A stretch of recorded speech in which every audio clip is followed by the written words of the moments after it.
All right. Well, everyone, I'm Michael Fulbright. I'm a longtime member. Chris asked me to sit in tonight. He had something else going on. So I'll be running the meeting this evening. He had what we were planning on doing tonight is have people just present images. I think he named the topic images of summertime objects, but we can open that up to anything. And the idea was to spend up to 10 minutes just talking about images you've taken and just go over how you took them, what kind of equipment you used, anything else of interest. But first, I just want to see, is there anyone here who has is this their first meeting tonight at the Imaging Club? I know I saw some people joining the club and joined the imaging list. So I wanted to introduce anyone who had never been here before. It's our first time. Oh, hello. Felicia and Joe Kisselberg. Hi. What brings you here? What's your interest? We're very ignorant to the hobby. My son is 12 years old, very interested. And back in December, we bought a telescope for the Great Conjunction and played with that and realized we're pretty much in over our head right now because we have no clues. All right. Well, we'll try to help out. And yeah, great to have you here. And yeah, just pay attention. Some of the stuff may not be familiar to you yet, but if you have any questions, please just stop us and ask. And we're always happy to go through what we're doing. So, okay. Thank you for coming. Thank you. And Mark, if you want to unmute, Mark Moser, I believe. If you want to unmute. Hi, can y'all hear me? Yes, thank you. Hi, I'm Mark. I actually am brand new to astrophotography. I really wanted to get into it for a long time. I have done a lot of photography and I have a lot of photography lenses and stuff, but I'm still in the market for buying a telescope. But right now my goal is just to really master, tracking objects and stuff. So I'm curious to see what everyone has photos of tonight. Okay, wonderful. Well, yeah, we have plenty of people who have setups just to use a DSLR or something with lenses. So yeah, certainly we could help you with that as well. So just again, if you have a question, just speak up. And I'll be watching the chat. So if you want to just type a question there or just raise your hand. And is everyone familiar with how to use the chat in Zoom? There should be a button at the bottom that says chat that'll open a window up. And then you can just type a message and it'll show up and I'll see it. So during the presentations, if anyone has a question, just type it in there. And then when there's a good moment, I'll call on you. All right, anyone else new who wants to introduce themselves? All right, well, that's great. It's always good to have new people. The club has been growing a lot in the past year, and it's always good to have new people coming. So let's see. Let me see what I have going on here. I think we could probably just jump into the images now if there's nothing else anyone wants to bring up at the beginning. So do I have a volunteer to talk about their images? Well, one image I took in Europe, and that's all I've got. You want to show us some Europe images? I've got one. Right? One. That's one. So, all right. So this is Steve. He's a world traveler. So he was in Germany the last few weeks, I guess. So what do you got? 3 weeks, yes. All right. Let's see if this works. Is that working? What are you seeing here? Just you. Sorry. I don't know. Hang on. Oh, I got it. Now here we go. If you need me to do anything, tell me. No. Okay. Is that showing up now or not? Yeah, Milky Way. Great. Okay. This is we went to Lake Constance in Germany. It's actually on the German, Swiss, Austrian, Liechtenstein border. Very beautiful place. To an island called Reichenau, and spent some days there. And the sky looked relatively clear one night, so I just took my camera on a tripod and aimed it at the Milky Way. It's still light pollution and all that from some of the little towns around there, but I could see the Milky Way with your eye, and so I just aimed my camera and took a 30-second exposure, This is actually a mosaic of two 30-second exposures. And just to show that you actually can see the Milky Way in this area. If I had more time there, I would have set up and done much more careful shooting. But next time I go down there, I'll take some better equipment and see what I can do to the Milky Way. But it's a way more stars in the sky there than here. So yeah, that's spectacular. So just especially for the newer people we have. So just explain the camera and what kind of mount or tripod you use, and then the lens. A me photo tripod, a Canon 60D camera, 30-second exposure. Let's see, it's probably f3 point something, at 3.5, I think. And the lens was a Canon lens at about maybe 24. 24 millimeter. Okay. So a wide angle lens on a Canon camera. So one image down. So the bottom half is one image, and the top half is, I just tilted the camera up and took another image, and then I put them together in the computer. Did a little processing to try to bring things out. The friend we were staying with really had no idea where the Milky Way was, even though she's lived there most of her life. So we had to explain that that's the Milky Way, and she was thrilled with this picture because she had never understood that that was what that was, with this cloud across the sky that you can sort of see. Right. So, that was yeah, fun. I'm trying to pick out the constellations, and I must admit, I feel like I see the coat hanger up there near the top, but I don't think it's that big. But Celsius or what, something like that up there. I think this looks familiar to me, but again, there are a lot of stars here, so it's kind of hard. Yeah. Any questions for Steve? Just feel free to unmute, mute, and ask your question. Okay. Hi, what lens did you use on this again? It was a Canon zoom lens that goes from 10 to 300. It's relatively inexpensive Canon lens I've had for a long time. It's the lens I take with me when I travel because I can do most things with it. I'm not thrilled about taking my really expensive lenses with me when I'm flying over Europe or something because I might lose something. So I take this as sort of utility lens, just, you know, and it's compatible with the Canon and all that, so it's a Canon lens. And I can fiddle with it. And it does pretty well for this sort of thing. I've used it for a lot of years now, just when I go places. Like I say, next time I go there, I'll take better equipment. And now that I know it's possible to do this kind of thing, I'll take better equipment and try to do a more elaborate job on it. But it's fun to do, to take places that you think might be darker than here. Yeah, and I imagine some of the newer cell phones might actually be able to get some of this from what I've seen. Yeah. So anyway, that's literally the only thing I've done in the last month having to do with the sky. So I've been on airplanes too much and all of that. Well, thank you for sharing that. That's really nice to remember what the Milky Way looks like, because I haven't seen it for a while. All right. Anyone else have images they want to share? I got a couple. All right, John. All right. Let me see if I can figure out this. Oh, Yeah, if you have a problem sharing, just let me know. Host disabled participant screen sharing. Yeah, let's try this then. Give that a shot. All right. Let me see here. Yeah, we'll do that. That should do it. All right. You guys see? Hold on. Let me do that. There you go. Okay. Yep. So back in June, I started tweaking and working on the Star Adventurer. So I decided to start with the moon. And, you know, I was trying to get things worked out with settings and all that. So I took my Sharpstar 61 millimeter triplet with the ASI 178 MC on it.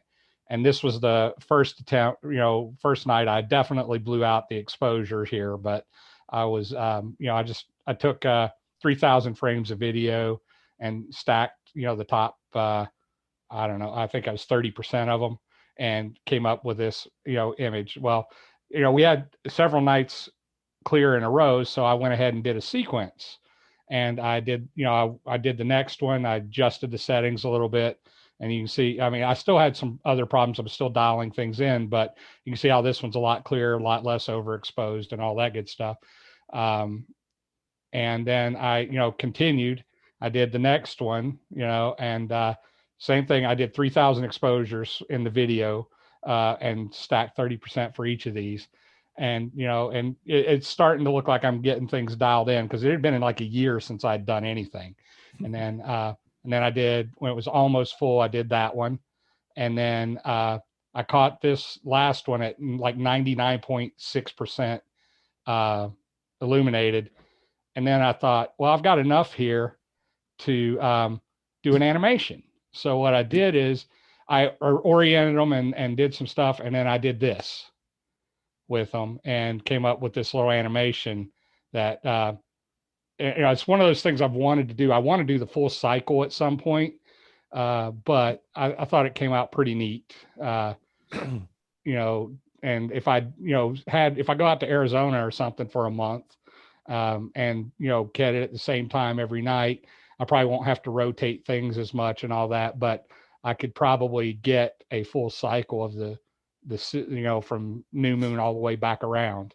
And that's kind of one of the things I want to do. And this was kind of a trial run to see if that was feasible. And it looks like it came out, as a doable thing. So. Well, that is an amazing project. Excuse me. And, something, he was using a 2.5-inch telescope for this. So you don't have to have a big telescope. You could do it with a camera lens. So that turned out really well, John. I was pretty happy with how it came out. And, it's, like I said, this animation is like 400K in size. It's something ridiculous. I downsampled it pretty hard to make the animated GIF, but and you can see that I didn't get the rotation perfect, but again, it was a trial. But it does kind of, demonstrate a little bit of the precession that the moon does, wobbling back and forth. So that's kind of neat too. Right. Is that called libation? Or what? Yeah. Precession, libation, whatever it is. Where I can't remember. I'm sure someone will know that. But. Because you can see, particularly on that right edge there, you can see how that the Maria moves a little bit. That's right. And that was not a rotational thing, right? That's it. It's wobbling back and forth. So, and that's why if I ever do this, it'd be pretty important to do one complete sequence of the moon, during that cycle, because that wobble won't be the same for every time the moon cycles, right? It'll be a little different position. So it might look wrong if I didn't do it in a complete cycle. Anyway, so that's what I had to show. Any questions or comments for John? Feel free to unmute if you have a question. So one thing he talked about is he took video. And so one of the ideas when you're imaging planets and the moon and the sun, they're bright enough that you can take thousands of images within a few minutes. And then there's computer software that will go through and grade those thousands of images and pick out the sharpest images and then combine those. So that offsets some of the blurring the atmosphere causes. You may see that called lucky imaging sometimes. And it's a very powerful technique. And the software is free. That's also important. Yeah, the software is free and the cameras are not terribly expensive that will do it. So it's an interesting way to get started. Yeah. All right. Yeah, this camera was a $350 camera I used. Right. So again, not the cheapest thing, but historically that's an amazing cheap price for something for imaging. So all right. How about Naveen, you want to go? Sure. Okay. See what you got. Thank you, John.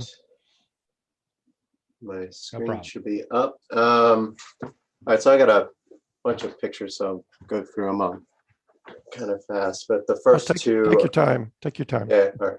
First two are Milky Way. So I, around the new moon, I decided I'd give it a shot. And I have a barn door tracker, which I built getting into astrophotography earlier this year.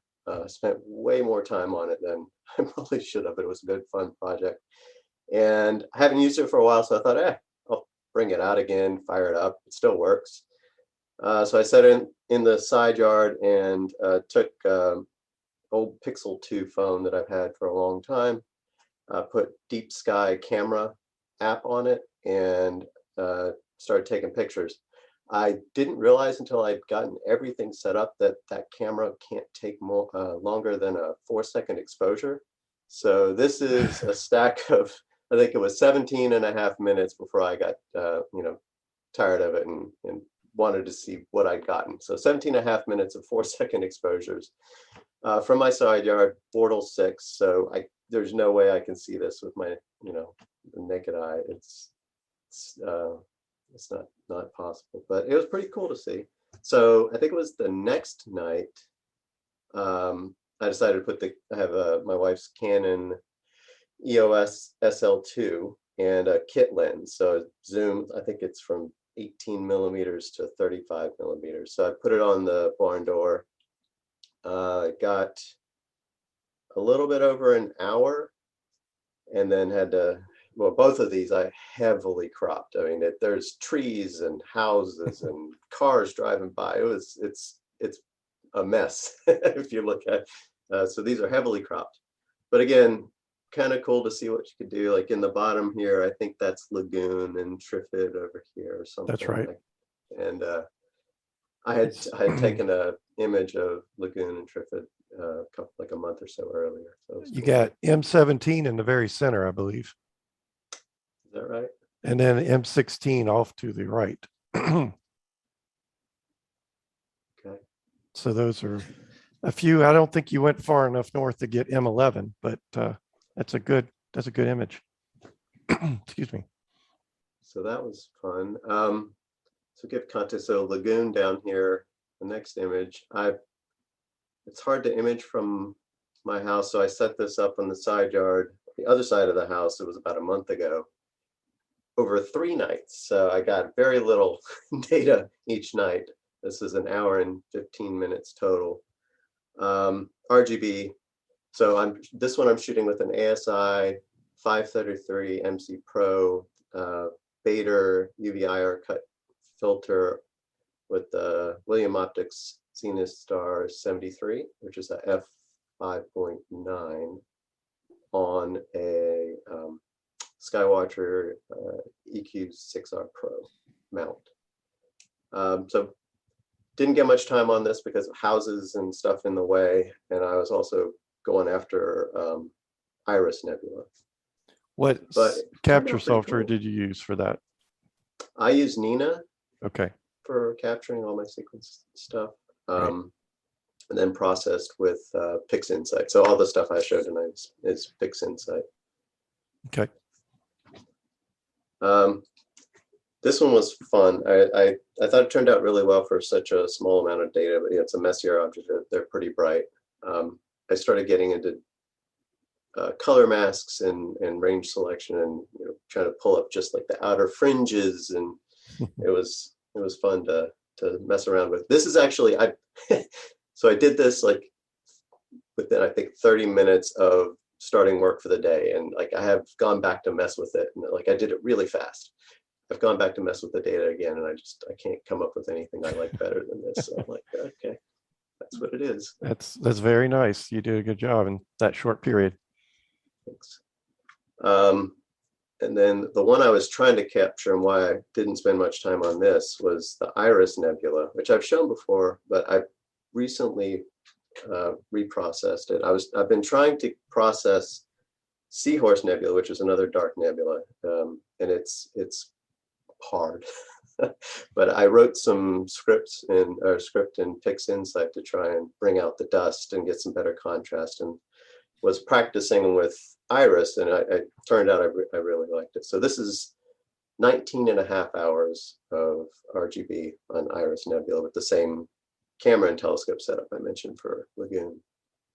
It's a very challenging area, but you did that central area is sometimes called a keyhole, that blue area, and you did a great job managing the contrast in there while pulling out the outer clouds. That's a real trick. Shows some sophistication in processing for sure. Very nice. Thank you. Last one, just briefly, this is the work in progress. I've been trying to get Seahorse Nebula, and I don't have a good zoom. I guess I can go in a little bit. 16 hours, I think, but I think I need more. I just can't seem to pull much of the dust out other than like towards the tail here without blowing out other parts of the image. So it's one of those things where I love the dark nebula, but they are hard. They're really hard. You've uncovered the reason why I usually stop imaging after about 3 years, because I've done everything and I love these targets, but you're being too hard on yourself. That's an amazing image. It's difficult, and you've done noise reduction, but you've done it in a very controlled way, so it looks natural. But yeah, you could use some more time for sure. But that's a great image. I love those fields with the dense star fields and then the dust in front. It's beautiful. Yeah, they are great. Thanks, Michael. Yeah, there's a lot of areas you can pick up. So any questions about Naveen's techniques or his images? Just feel free to unmute. So he is using a camera that has a sensor that captures color all at once, kind of like a Canon or a Nikon camera. And it's cooled, which is important in the summer because cameras have a lot of noise when they're warm. And so these cooled cameras get down below freezing basically and control the noise. Where if you use like a DSLR, unfortunately, it's going to be sitting outside at 80+ degrees Fahrenheit and much noisier. So a lot of that detail and he captured in those last few images, it would have taken much more time with a DSLR. So that's kind of where the revolution in imaging for amateurs has been, is that these cooled cameras have gotten accessible. So very nice. All right, we have any more people with images? I have two more I can show that I forgot about if anyone wants to see them. Of course, let's see them. All right, let's try this again. I'm still able to do it, I think, right? So let's see. All right, so I took the Sharpstar out and I got out to the dark site around here, the dark site in Cloudland Canyon State Park. And it was an iffy night for seeing, and there was clouds shooting around, but I decided to take that Sharpstar triplet and use that uncooled camera on it in July, because I didn't have the 183s yet, and I wanted to do DSOs. So this image of M22 is 30 minutes of data total. I did 60 30-second subs. And I did discover that based on that the Sharpstar, being a low cost triplet, does have some chromatic aberration you can see there. So, if I was shooting with filters instead of one shot color, it wouldn't have been a big deal, but I was shooting with the one shot color camera. But I was pretty happy with how this came out for only 30 minutes of subs on a iffy night at best. So that was the first one I did. And then I decided to go ahead and shoot the M8, Messier 8. And I only ended up getting 10 minutes of data on it, but I actually feel like I got a better image with that. So that's 10 minutes of, 20, 30-second subs on it. So that was in July. It was like 1,000 degrees. So, but yeah, Nice. Yeah. So considering it's an uncooled camera and the chromatic aberration is in that triplet, even though, like I said, that Sharpstar is a very inexpensive triplet. So, it's not as well corrected as like my Orion ED80T triplet is. So I'm not disappointed in the scope. If I plan to do anything other than video with it, I probably will use filters though, so I don't have to worry about the chromatic aberration as much. But Cool. but those are the other two that I forgot I had done recently. Yeah, so he was talking about being a triplet. So when you buy when most people think of a telescope, they think of something like a captain uses to look, where you look in one end and the light comes in the other end. And we usually call those refractors. They're made out of lenses. There's no mirrors in them. And you can have a doublet, which has two lenses at the front, and they're triplets that have three. And generally, a triplet will do a better job of focusing colors. His scope is doing a very good job, but you might notice a slight amount of purple fringing around a few of the really bright stars. And a doublet will have much more. So imagers typically get triplets. They cost a little more, but it gives you much less cleanup you have to do later when you. Naveen, would you show a picture of your barn door, just so if someone wasn't familiar with that, you could. Sure. Give me a moment to pull it up. Because what you had there was a very accessible setup. He used an Android phone, and then he used, it's called a barn door. You'll see why in a second. It's essentially a hinge and two boards that moves at just the right speed to get rid of any trailing from your images. So everything about this is open source. I've got documentation. All the software I wrote, it's driven by a Raspberry Pi Pico, and it's 3D printed. So all the 3D models are available on the website. I'll put it in chat when I stop sharing. I don't know where the chat window went. But this is it in my garage. I actually recorded a video that's linked from this site as well on how I use it, and just the basics of how you set it up, and pointing it at Polaris and whatnot. But yeah, I've got good. Yeah, do you have a picture from the side kind of showing how they hinge? Or if you don't, that's fine. I don't, and it's still in the garage on the tripod. I haven't. That's fine. Anyone can look up barn door tracker online. Well, you can kind of see it there. It's basically two boards with a hinge, and then there's a bolt that goes through one end, and it right there. Yeah. I can't remember. No. Um, Yeah, I think that's all I got. The video has it walks around it, and I talk about it, and it's running, so you can see the gear moving and whatnot if you're interested. But so Naveen built a very modern version. I, as a teenager, had a much simpler version where I had a handle attached to the bolt that moves, and a younger brother that I stood there and sternly watched as he tracked the second hand on a watch while I was setting things up. So you can literally take a hinge and two boards, and usually use a 1/4 inch, 20 threads per inch bolt, a screw and a bolt, and you put your camera on there, align it with the North Star, and start turning it at the right speed, and you'll track. And that's what a lot of people got started with. These days, of course, there's a lot of trackers you can buy for a good price, but it just shows you can, if you're handy with tools and things, you don't have to spend a lot of money on things. All right. If no one else has anything, I have a few I could show, but I'd like to. Please do. Thank you, Steve. I'll show one that I took, if I can share here. This is about the only one I've got this year. Oh, that'd be great. Thank you.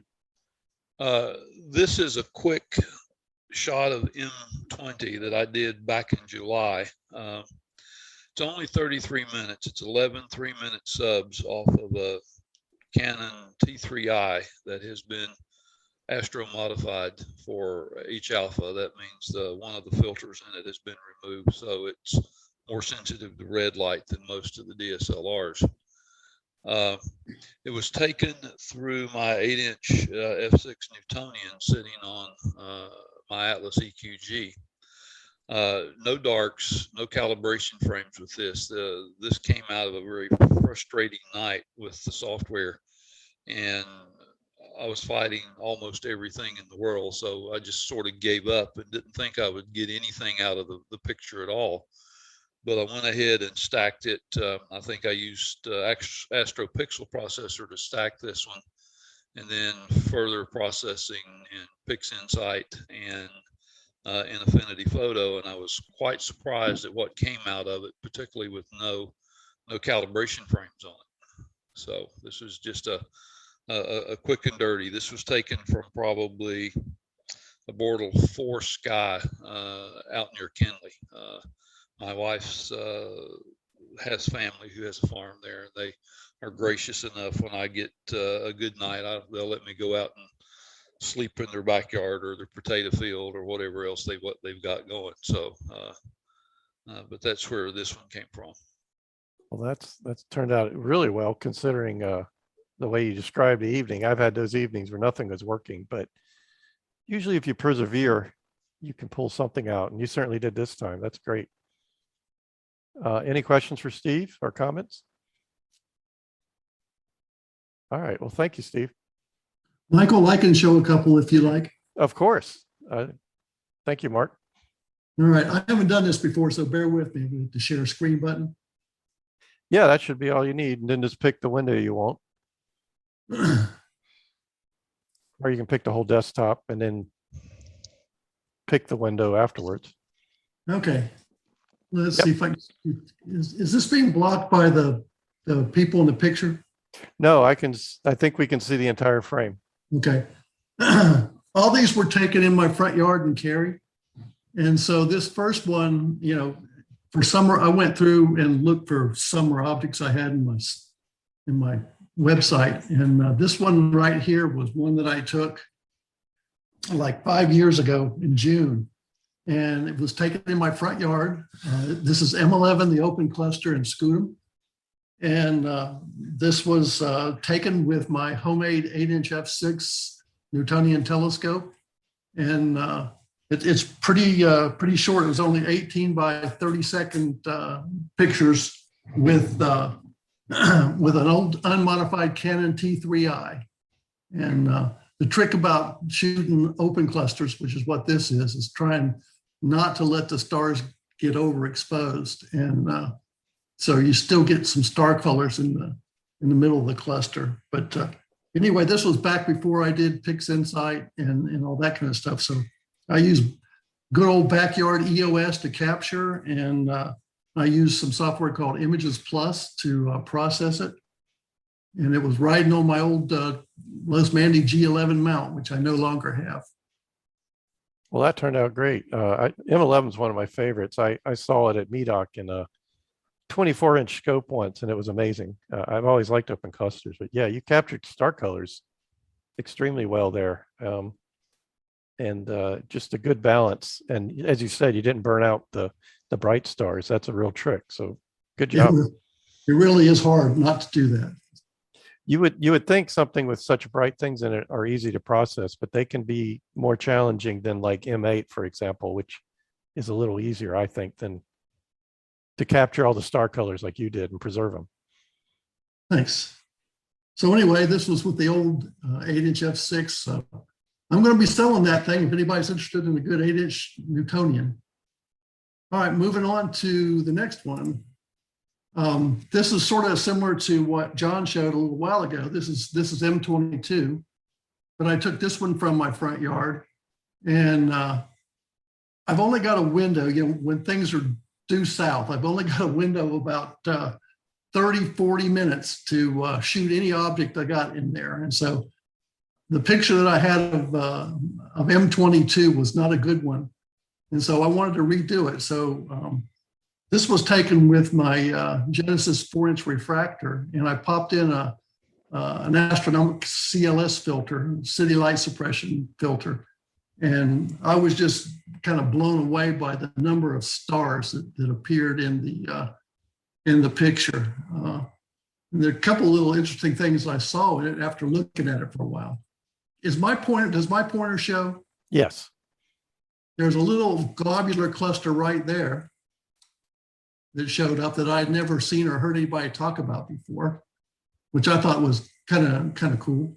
Mm-hmm. And there's a really interesting little isosceles triangle right here on the cluster. So anybody who's a visual, yes, you might want to check that out. But it's kind of cool. Some of those stars might be a little faint, but now you've pointed it out, I can't not see it. That's pretty cool. Yeah, it's hard to tell what actually is shown over Zoom and what. No, it looks very good. And you're right. I mean, when you run these images through PixInsight, it will routinely say there's 20, 30,000 stars, in the frame. and it's pretty boggling. Compared to if you shoot a globular like M13 that maybe isn't in a dense star field, it's really amazing the difference. Yeah, and this cluster is like declination minus 25 or 30 or something like that. And to keep it out of my tree line in my house is a hard job. I have a similar window. I'm thankful for it because a lot of people can't go near that low, but it is tricky when you're imaging to get everything in the short period you have. Yeah, and this was taken with the ZWO ASI 294 color camera. And finally, I took this a few years ago, 2 years ago. This is M57, the Ring Nebula. I took this one from my front yard also. It was taken on my C8, which is really an Edge HD 800 at f7, again with my ASI 294 camera. And it came out reasonably well for the light polluted skies I have here in Cary. Some people may know this is the Ring Nebula. Hey, you already said that, but it's a pretty amazing target that's overhead, this time of year. Yeah, you got the central star. That little star in the center is, I believe, what's lighting the whole thing up, and it's a fun target. And there's a galaxy somewhere around there. I can't remember. I don't know if I picked that up or not. I think it's down there at about 8 o'clock, about 4 ring radii away. But yeah, I don't see it. go to the There's left of something the there. up a little, and to the left. Down. Go down to that. See that equilateral triangle over there? On the right? To the left of it. Yeah. Go back. To your right. Stop. Oh, right there. There. You're right. I Yeah. can see it on my screen, Yep. but it's, there was not enough exposure time to get it. You got it.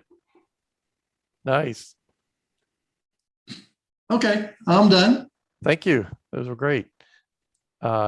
Any questions so far? Feel free to speak up. We're happy to answer any questions. All right. Any other people with images they want to show? All right. Well, I might show a couple real quick. Like Mark, I don't have anything recent, but I have a few.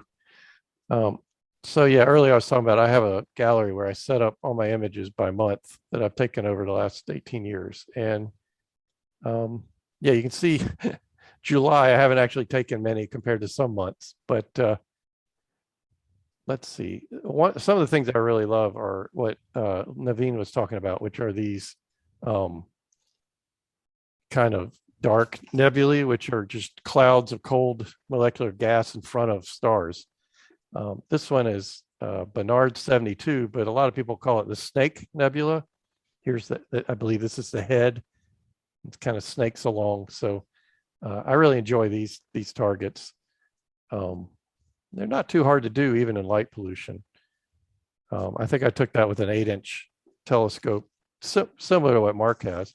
One night at Big Woods, that's not it, but all right, well, that one isn't the one I was thinking of, but this is probably the first time I took a picture of Trifid, so that was probably 15 years ago, but it's a fun target. I think I did that at Big Woods. More recently, I started to do more longer exposures. Let's see, what's one I did recently? I haven't done much this year, but last year and the year before, I think we had some good weather that time of year. So I thought, when was that comet? Oh, here it is. Okay, that wasn't in the summer. We're sticking to Milky Way. So, the other area that's fun is this. And this is an older image, but this is the Pelican Nebula, and this is in Cygnus. And it's just a really rich star field, a lot of nebulosity. It's really colorful. This is a really bright area. I don't think this was a long exposure at all. 6 by 10 minutes.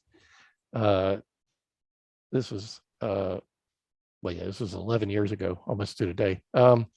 So that was like a Canon DSLR, and I built a cooler box. So imagine like a electric cooler that you put your camera in to keep it cold. So I played with those for a while. So even in the summer, I could keep the camera at 45 degrees Fahrenheit. Unfortunately, you could imagine that there was a bit of a dew problem, but I did get a few images using that setup. So that was fun. And then finally, a lot of people probably have seen this before. This is a crescent nebula over here. And this was taken with some filters that help reduce light pollution. So this is kind of a false color image. The greenish blue areas are from a filter that's sensitive to a spectral emission of oxygen. And the reddish pink areas are kind of more from hydrogen. And you may be able to see there's a little soap bubble is what it's called. It's a little nebula over here that amateurs actually discovered probably 10 years ago, probably longer than that now. But this was one of the first images I took with my 8-inch f4 Newtonian. And it's a fun area. The crescent is actually something you can see in a moderately sized telescope with a filter, actually. I was at the Winter Star Party once, and the fellow next to me had a 17-inch scope, and he let me use it for an hour. And I looked at that through a nebula filter, and I was amazed. I thought it was only something you could image, but you can actually see it. A lot of this structure you can see naked eye in a bigger scope. So those are a few I've had. All right. Any other people want to share? All right. Any questions about the images you saw tonight or the techniques? Okay, well, I appreciate everyone who shared images, and hopefully you guys, everyone will get some clear weather soon. So it's about 8:15, and I thought maybe just for a few minutes we could kind of open the floor to just anyone who had a general question about imaging. This would be an opportunity to ask some of the supposed experts here if you have any questions. You can always ask on the forums. We have a beginning imaging forum, and we also just have the imaging group, and feel free to ask any questions there anytime. It's open to everyone. We are very inclusive. We don't try to exclude people from any groups. So please feel free to ask questions there also. I have a question on refractors. So I've got the William Optics, and I've been looking at maybe triplet. So it's a doublet. I've been looking at maybe a triplet or quadruplet. I just wondered, like, what's the recommendations of getting a triplet and then having a flattener to deal with, or just getting a scope that doesn't need a flattener? Would you recommend having the field flattening integrated with the scope, or have more flexibility with accessories? I've always just gotten a separate reducer flattener. But I know that there's a lot of these 4 and 5 element designs now out there. My concern it's probably based on the early years of those coming out, was unfortunately there's very little you can do to adjust if those 5 or 4 elements aren't aligned well. And in some of the more inexpensive ones, sometimes the QA quality control isn't great. So I always just got one with a separate reducer flattener, and then I tinkered with it to get it, tilt and everything worked out. But maybe other people have bought some of those more recently. I think they've gotten much better now. Doesn't your sensor size also factor into that a little bit? If you have a smaller sensor, a flattener might not be needed as much because it's not going to illuminate. It's not going to be as wide a field in the scope. Does that make sense?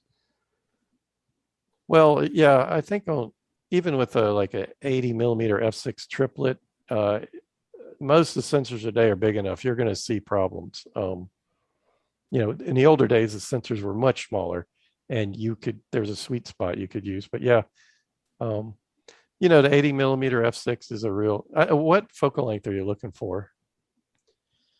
So I've got it's 430 right now. So I actually want to go deeper. So something at 600 to 900-ish, but I also have to deal with weight. So it's like, there's a lot of, it's either spend a lot of money or Yeah, I mean, it on a depends on telescope or a mount.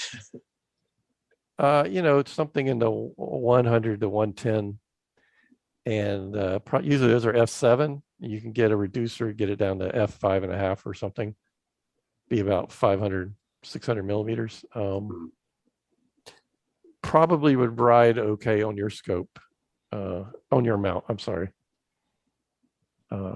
So I'm not sure what the latest greatest is. A lot of people like the Esprit 100 and 120, but that's budget, right? Those can start pushing 3K. So I know some people have used, there's some pretty common 102 millimeter F7 triplets that get rebranded by a lot of companies that I know a fellow in the club named Jamie has used for a while and seemed pretty happy with those. So yeah, you're at the point where that's just a little short for a Newtonian. I mean, you could use a 6-inch f4 and get 600 millimeters, but most of those are pretty inexpensive, and I don't know that they would approach the quality of a good refractor. Yeah, 8 inches is where you kind of start to get the good Newtonians, I think. Or you can go Richie Creighton. Okay. Yeah. Well, you know, cloudy nights, of course, is probably a place to get a lot of good and not so good ideas, but you can, I think you've probably read enough of that site now. You can sort through them and certainly send out something to the list and people can respond with what they've used. Yeah, that's good. Thank you. Yeah, even though it's not the focal length you're looking for, I'm really happy with my Orion ED80T triplet refractor. It's only 480 millimeters though, but it's been a great triplet for me. I figured if when I get another scope and moving into something of different focal length than what I have now, like that one sounds a little close to what I have. But yeah. Well, I've got a 1625 millimeter 8-inch Richie Creighton behind me, so that's my big dog. All right. Well, thanks, Naveen. Yeah. Any other questions about equipment or software? Just how do we do these things? I have a question. Sure, Mark. I was wondering what kind of software y'all use to get rid of city lights and such. I think it was the other Mark that was talking about city light filter. Is there something like that I could use as someone living in the middle of Raleigh? Yeah, well, I'll start and then we can pass it around. But generally, a lot of the lights now are LED, and so the street lights. So there's really no magic filter for color imaging other than you'll find there's these filters that focus on certain type of lines, spectral lines. Like most of the images you see behind people here probably they're called narrowband filters. They can radically get rid of light pollution and moonlight actually.